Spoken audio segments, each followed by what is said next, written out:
Au Conseil d'État, on parle de cette audience de plein contentieux lié aux agents publics de l'État. L'institution a été saisie sur un avis contentieux portant sur la loi 2005, une plénière présidée par le premier président du Conseil d'État. Patricia Lidimolé, Guy Serge Dinzambo.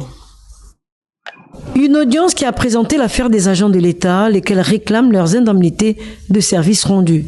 Ils ont saisi le Conseil d'État pour un recours indemnitaire. Ici, le droit est élu et il est question de statuer sur la situation de ces requérants qui ont préalable présenté leur demande axée sur la loi 1/2005 sur le statut de la fonction publique érigé en son article 86 de verser une indemnité de service rendu à tout agent public qui fait valoir ses droits à la retraite.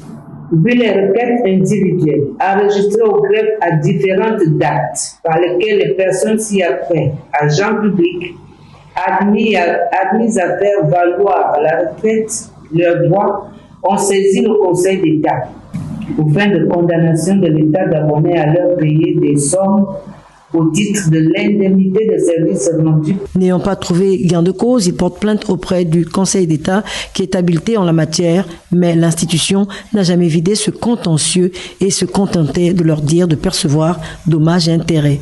Pas de traitement réel, il y a donc eu un revirement de jurisprudence qui repose sur l'égalité de traitement à tous les agents du privé, mais également du public. Décide. Article 1er. Les recours introduits par les requérants sont recevables en la forme. Article 2. L'État gabonais est condamné à payer à chacun des requérants la somme correspondant à 20% de la moyenne mensuelle du salaire global des 12 derniers mois par année de service effectif, conformément à l'article 70 de la loi numéro 3/88 au 31 juillet 1988, susvisée. De l'indemnité de service rendu, outre celle de 2 500 000 francs CFA à titre de dommages intérêts. Article 3. Les dépenses sont à la charge du Trésor public. Article 4. Le présent arrêt sera notifié aux parties dans les formes et conditions de la loi.